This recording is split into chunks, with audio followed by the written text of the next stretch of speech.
안녕하세요, 대표님. 네, 안녕하세요. 작년 수익 한번 정리해 주신다고. 네, 작년을 복귀하는, 왜냐면 과거를 알아야지 현재를 대비할 수 있기 때문에 작년에 어떤 종목들, 특히나 어떤 업종들이 강세였고 올해 어느 업종이 강세일지를 촬영해 보려고 하고요. 작년 수익은 그때 촬영을 한 대로 A 기자는 한 2억 8천 정도, 뭐 B 계좌까지 하면 한 3억 3천 정도 수익이 났는데 매달 수익 인증을 하고 있다 보니까 12월부터 한번 가볼게요. 2,786만 원. 결국에는 10월 달에 한 4천 정도 손절을 했었잖아요. 그래서 손절 영상도 올렸었고 그거를 11월, 12월 두 달 동안 복구를 다 했습니다. 다행히 1월 달은 상큼하게 시작할 수 있었다. 지금 현재 코스피 지수와 전체적인 상황에 대해서 이번 달 상승할 만한 주식에 대해서도 한번 얘기를 해보도록 하겠습니다. 주식토론방과 매수매도방에 월요일날 사실 경고를 한 부분이 있는데 미국 증시가 나스닥과 다우존스가 어쨌든 역사상 최고가에 있잖아요. 그러다 보니까 굉장히 과열 구간이다. 그래서 우리나라 증시도 단기 조정을 받을 가능성이 높기 때문에 비중을 줄여야 된다는 말씀 드렸고 저도 지난주부터 그래서 반도체를 줄이고 있다는 말씀도 드렸었는데요. 보시면은 다우존스 주봉을 살펴볼게요. 엄청난 급등인 걸 알 수가 있죠. 역사상 최고가가 나왔고 무려 9주 연속 동안 상승을 했습니다. 이런 적은 사실은 미국 역사상도 찾기 힘든 정도의 상승이었고요. 사실 그랬기 때문에 마찬가지로 우리나라 증시도 상승을 한 것인데 11월, 12월에 수익을 못 냈다면 본인이 분명히 좀 맥락을 잘못 잡고 있다. 사실은 11월, 12월에 상승한 종목은 엄청나게 많았었거든요. 그래서 그런 부분도 한번 체크하시면 좋겠고 이번 주는 미국 증시의 조정이 시작이 됐고 당연히 그렇기 때문에 우리나라도 마찬가지로 지수 조정을 받고 있다. 현재 저도 좀 보수적인 투자를 하고 있다는 말씀 드리겠습니다. 코스피 살펴보면은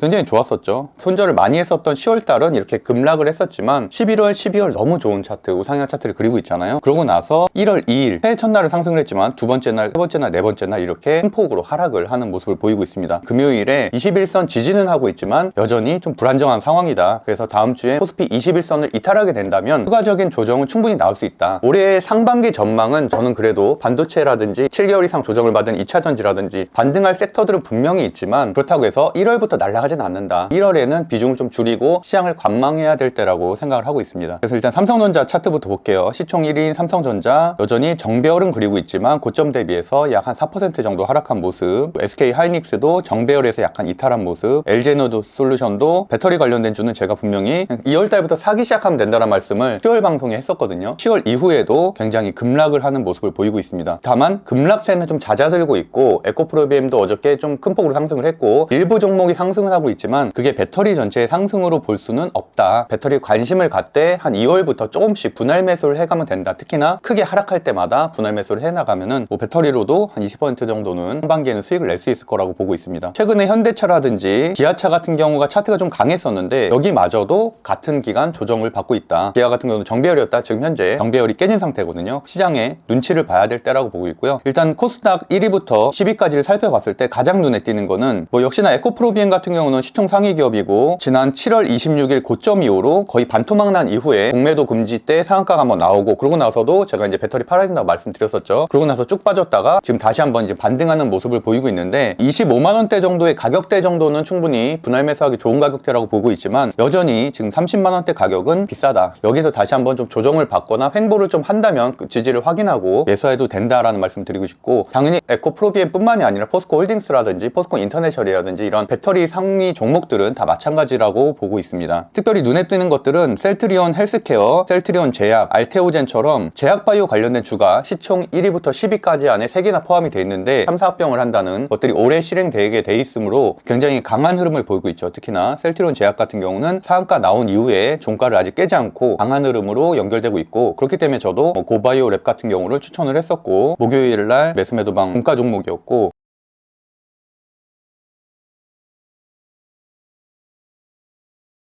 저도 엄청나게 매매를 많이 하고 나왔습니다. 큰 수익을 냈었고요. 그런 식으로 제약바이오에도 끊임없이 관심을 가져야 된다는 말씀을 같이 한번 좀 드리겠습니다. 그래서 뭐 간단하게만 좀 보면은 로봇주에서 어제 T로보틱스가 재료가 발생을 하면서 급등이 좀 나오면서 레인보우 로보틱스라든지 CES 기대감이 있는 종목들이 좀 상승을 했기 때문에 로봇주에서는 레인보우 로보틱스와 뭐 T로보틱스 정도, 로봇 부품주에서는 SPG나 아지넥스텍 정도 그 정도 좀 관심을 가지시면 괜찮을 것 같습니다. 그 외에는 뭐 미디어 웹툰이라든지 사실은 제가 보통 반도체를 얘기하거나 뭐 배터리를 얘기하거나 이렇게 큰 종목들을 얘기를 많이 하잖아요. 현재는 제가 주도주 섹터가 없기 때문에 중소형의 테마를 말씀드리는 겁니다. 단기적으로 보기에는 이런 미디어 웹툰주들도 괜찮다. 뭐 MBT라든지 Y랩이라든지 DNC 미디어라든지 이것도 11월 방송에 했었던 얘기인데요. 올해 네이버 웹툰이 나스닥 상장을 준비하고 있기 때문에 그 기대감으로 인해서 특히나 관련된 주인 Y랩이 매수매도방에서도 여러 번 말씀드렸던 종목이고 큰 폭으로 지금 상승을 하고 있는데 카카오가 2대 주주인 DNC 미디어라든지 Y랩, 네이버 웹툰이 9.6%로 2대 주주임을 알 수 있고요. DNC 미디어 같은 경우도 카카오 엔터테인먼트가 2대 주주 22%를 확보한 걸 알 수 있습니다. 어쨌든 현재는 재료가 좀 확실한 것들 중심으로만 좀 보시면 될 것 같습니다. 그래서 정리해보면 반도체는 당연히 고점 대비해서 20-30% 하락할 때까지는 굳이 매수하지 말고 좀 기다리길 바라고요. 배터리는 거의 조정이 끝나가기 때문에 현재 지금 횡보하고 있는 종목들을 좀 유심히 살펴보면 좋겠고, CES의 이벤트가 시작되는 로봇주라든지 로봇 부품주, 나스닥 상장 재료가 남아있는 미디어 웹툰주들 정도까지만 1월 달에는 보셔도 충분히 대응 가능하다고 생각하고 있습니다.